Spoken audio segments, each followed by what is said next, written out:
Hello students, so in today's session we are going to continue the complex compounds after D block elements. So we have an idea about coordination number, what do you mean by ligand, what do you mean by central atom and all. So we are going to see next one.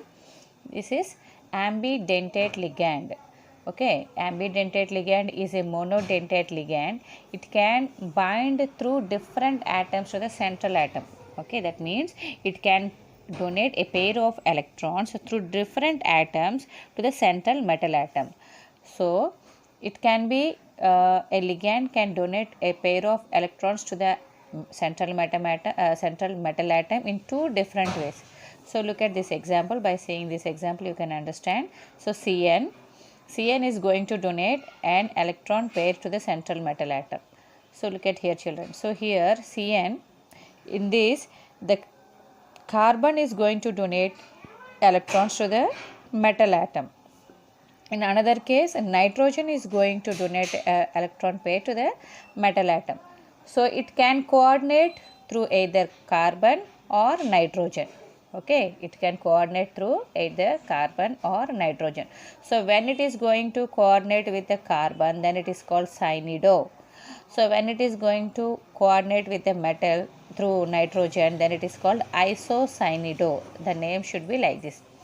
When carbon is donating electron pair to the metal, then it is called cyanido. When nitrogen is donating, it is called isocyanido in the case of Cn. In case of SCN, the name is thiocyanate. Thiocyanate. So it can coordinate through their terminal atoms. Terminal atoms means, so here three atoms are there. The terminal atoms either through sulfur or either through nitrogen. So these terminal atoms can donate a pair of electrons to the metal atom in a coordination compound. So look at here. In this case, sulfur is going to donate a electron pair to this metal, and in this case nitrogen is going to donate electron pair to the metal. Next one is NO2. It is called nitrate. Okay, it is called nitrate. Here also two oxygens and one nitrogen is there, isn't it? So here also it can coordinate through the terminal atoms only. Look at here in this. So when it combines through NO2, this nitrogen is going to donate a pair of electrons to metal, then it is called nitrito N. When it is in nitrate, when nitrogen is going to donate an electron pair, the naming should be like this, nitrito N. When it is going to donate through oxygen, then it is called nitrito O. So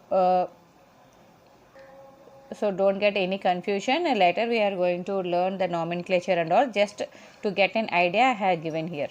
Next comes to chelating ligand or chelating ligand. Chelating ligand is a poly or bidentate. It forms a ring-like structure with a central metal atom. Understand children? Chelating ligand is a polydentate or maybe bidentate. So what it will do? It will form a ring-like structure with central metal atom. So look at here. Example En. So ethylene diamine.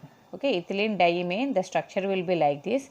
So when it combines with copper, it forms a ring-like structure or closed structure. So look at here children.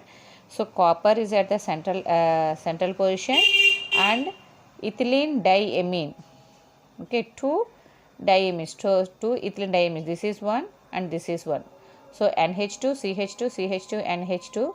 So here nitrogens are donating the electrons, and here also NH2, CH2, CH2 and NH2. Here also nitrogen is donating the electrons. So nitrogen are the donor sides.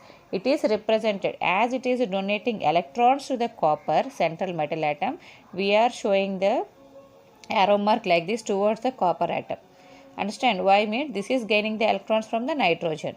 So in this way the electrons are moving towards the central metal atom. Understand children? And next, copper forms complex compounds with monodentate ligand. Copper can form complex compounds with monodentate ligand. So look at here. Copper NH3 4 times 2 plus and CuEn2 2 times 2 plus. The charge is 2 plus. So in these two, among these two, which one is more stable is this one is more stable. So the structure what we have seen, this one is this. CuN. It is more stable complex. Why it is more stable? Because it can form a ring-like structure. Because it can form a ring-like structure. So this phenomena is called chilate effect. This effect is called chilate effect. What do you mean by chilate effect there? So when a bidentate or polydentate ligand coordinated with the central metal atom in such a way that it forms a six-membered ring or 5-membered ring. This effect is known as chilate effect. That means here a bidentate or polydentate ligand, when it coordinates with the central metal atom, a ring-like structure is formed. The ring-like structure may be either 6-membered or 5-membered.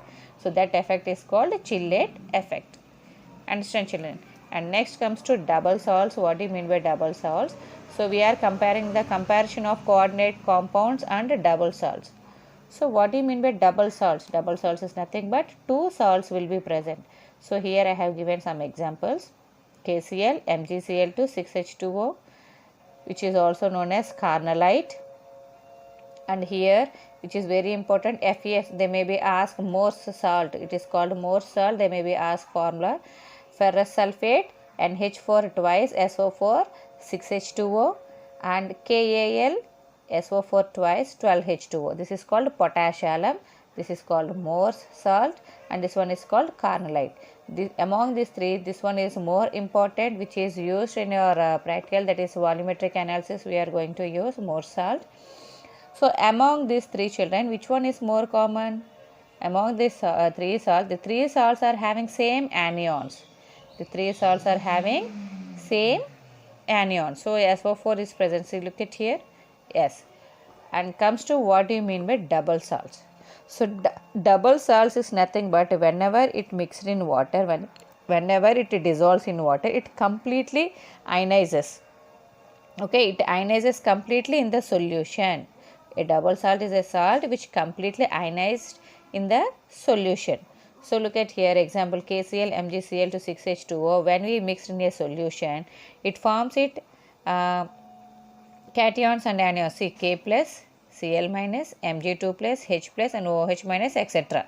So whatever are there, they all will be completely ionized. Whereas if we see coordination compound, they do not ionize. They do not ionize. So look at here, Cu, NH3 4 times 2 plus. When you mix this one in a solution, no Cu2 plus ions can be seen in a solution. Okay, we cannot get Cu2 plus ions in solution because this does not break. So whatever structure is there, this coordination compound, they do not break when you mix in a solution. When you mix in a solution, so it keeps its identity. It keeps its identity. That is the specialty of a coordination compound.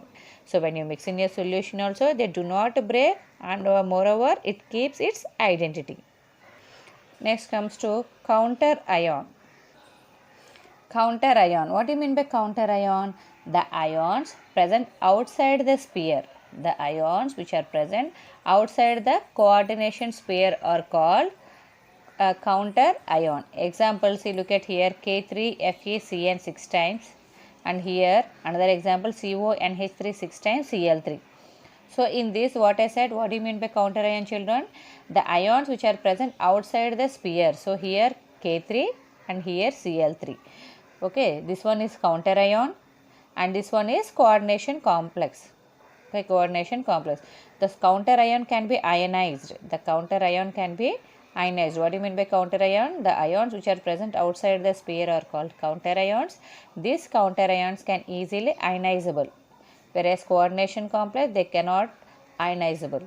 So here also this one is counter ion which can ionizable, and this one is coordinate complex which cannot be ionized.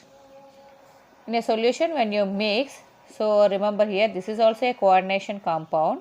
So when they are having counter ions, when you mix in a solution, the counter ions can be ionizable, but whereas the coordination compounds never be ionizable. Understand, children? So in a solution, we are going to get K plus and Cl minus. So look at here, types of coordination complexes. So we are having two types of coordination complexes, that is homoleptic and heteroleptic complexes. Homo means same, hetero means different. So by seeing this example you can understand. Homoleptic, first one is homoleptic complexes. So look at here, PtCl4 plus 2, CuCN4 minus 2. So here what you can observe children, the ligand what are present in this coordination sphere, inside the sphere, it is of one type. Okay, one type of ligand is present. So when one type of ligands are present, they are belongs to homoleptic complexes. Homoleptic complexes means same ligand will be present, means one type of ligands will be present. So here 4 Cls, here 4 Cn, isn't it? In another example, see PtNH3 twice Cl2. So here you can observe two types of ligands. Okay, here you can see two types of ligand. This is the central metal atom. These two are ligands. These two are going to attach to the central metal atom platinum. Okay, Pt. So this one is called heteroleptic complexes. Heteroleptic complexes. So see this another example, CONH3 ClNO2. So here this one we are having three types of ligands, isn't it? Here we are having three types of ligands. So this one it is a homoleptic or heteroleptic? It is also a heteroleptic ligand. It is also a heteroleptic ligand. Whenever we are having more than one type of ligands, they all comes under heteroleptic ligands. Okay children. Yes, next comes to coordination number. Note, okay, very very important, coordination number. So in CuEn twice 2 plus, what is the coordination number? So we are simply saying 2. So when you say 2, it is wrong. Why? Because here we have to see the denticity of a ligand, that is either it is a bidentate, it is a bidentate, isn't it? Ethylene diamine is a bidentate, that means two donor sites are present. When two donor sites are present, 2 into 2, 4. That means here coordination number will be 4. Here the coordination number will be 4. Either it is a monodentate or bidentate or polydentate, that you have to see. By that, the denticity, we have to see the denticity of a ligand. Okay. So by seeing the denticity of a ligand, we can come to know how many donor sites are present. Basing on that donor sites into this number. Okay children, that is called coordination number. So see this example, in COEn 3 times 3 plus. So what is the coordination number? If you say 3, it is wrong. That means what is the coordination number then? Ethylene diamine, okay, En have two donor sites, then 2 into 3. 2 3s are 6, isn't it? So 6 will be the coordination number for this, for En or OX or GLY, okay, or GLY etc. The denticity is 2. So 2 into this number, you are going to get the coordination number. So look at here children, another example, COEn thrice Cl3. So what is the coordination number here children? What is the coordination number?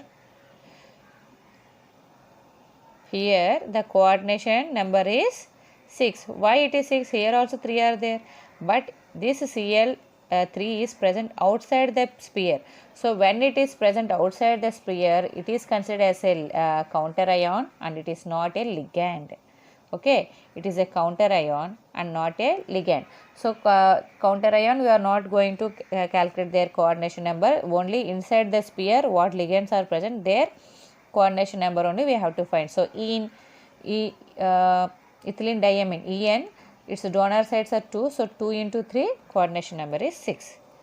So these are the some examples I have given. Find the coordination number for the following complexes.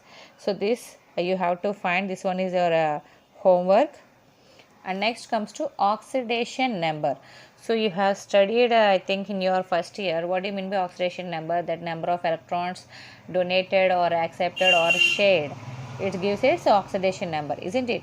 So oxidation number, to calculate the oxidation number for the central metal atom in this coordination compound, so how we have to see, how we are going to calculate the oxidation number. First one example is a CuNH3 4 times 2 plus. So if we want to find the oxidation number for the central metal atom, we have to know the charge of the ligand. We have to know the charge of the ligand, that is either it is positively charged or negatively charged or neutral. So basing on that, we are having types of ligands. So look at here, univalent ligand. Univalent ligands are always negatively charged. Univalent ligands are negatively charged. Example, I minus, Br minus, Cl minus, F minus, OH minus, NO2 minus, NO3 minus. All these univalent ligands carry -1 charge. And next comes to divalent ligand. It is also a minus charge only. So look at here, SO4 2 minus, CO3 2 minus, C2O4 2 minus. So here what is the charge, children? They are all having -2. They all are having -2. Univalent ligand positively charged and divalent ligands are negatively charged. So here this one is -2. And what about neutral ligands? Neutral ligands like a CO, NO, NH3, etc. Neutral, that means they are not having charge. That means its charge is 0. Its charge will be 0. Another important thing, if any counter ions are present like Na plus or K plus alkali metals, then their charge is +1. If any counter ions are present, then their charge will be +1. Okay, so we are going to take the first example again. CuNH3 2 plus. Okay, here oxidation number, we are going to find the oxidation number is copper. Oxidation number for copper we are going to find. And here NH3, what I said, neutral ligand. It is a neutral ligand, that means it is 0. So how you are going to find, children? So in before we have seen X.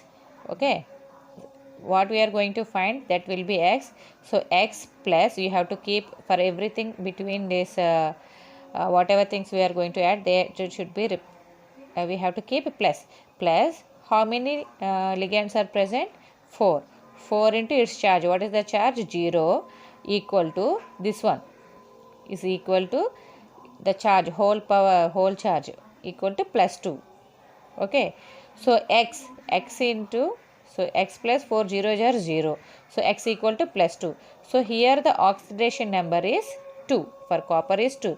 So many of you confuse that if they are having whole charge, that will be the oxidation number.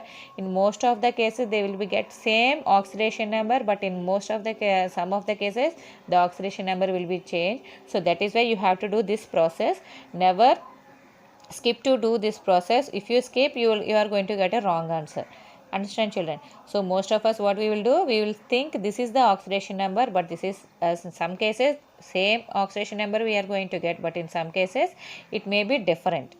Okay, so some examples we are going to see now. So look at here, children. Another example I am going to take. In CuCl4 2 minus. So which one is central metal atom? This one. So for this you have to find. So that is why it is X. And what is the charge of a chlorine? Chlorine charge is -1. So what is the formula you are going to get? X plus, okay, 4 Cl minus. So 4 into -1, okay, equal to this charge. You are going to get this charge this side. So now X, okay, X plus into minus, X minus 4 equal to -2. So X equal to -2, this 4 will go this side, plus 4, then X equal to +2. So here copper oxidation number equal to 2, that is +2. You have to write +2. Understand, children? And another example, and the third one example, in K3FeCN6. Okay, in this case counter ion is also present. So this is an alkali metal. For alkali metal, what I said, it is having +1 charge, isn't it? So it is having +1 charge. And iron, we are going to find its oxidation number, so that is why it will be X. And CN will be having -1, isn't it? So Cn, it is an negatively charged, so it is -1. So here, so whenever counter ions are present this side, so you have to write this one first. This is present this side, so this how many are there? 3 into 1 plus x plus 6 into minus 1 equal to, here any charge is there? No charge. So that is why 0. Okay, 3 ones are 3 plus x plus, sorry, x minus, okay, minus a plus into minus minus 6 equal to 0. Then x equal to, this 6 go this side, so that is here minus is there. When it moves right side, it is going to be plus 6, and this one is plus, so this side when it goes, it becomes minus 3. So x equal to plus 3 is the answer. Okay, so here iron oxidation number is plus 3. Here iron oxidation number is plus 3. Another example, CO NH3 6 times Cl3. So here also counter ion is present, and the central metal atom we are going to take it as an X, and NH3 it is a neutral atom, so 0, and this one is minus 1. So how you are going to get right, children? First this one, X plus 6 into 0, okay, plus this 3, no, 3 into minus 1 equal to 0. Nothing charge is present, that is why 0. So x plus 6 zeros are 0, 3 into minus 1, that is minus 3 equal to 0, then x equal to plus 3. So 0, no need to add. So this one, when move this side, we are going to get plus 3. So here cobalt oxidation number is plus 3. Understand, children? So another example we are going to see now. Okay, platinum. So look at here, platinum Cl2En 2 times, isn't it? So platinum is the central metal atom, then it is X, and here Cl means it is minus 1, and here it's En, okay, ethylene diamine, it is a neutral atom, so it will be 0. So now how we are going to calculate? So X, okay, X plus, this is 2 chlorines are there, 2 into minus 1 plus 2 into 0 equal to 0. Then x minus 2. So plus into minus, minus 2.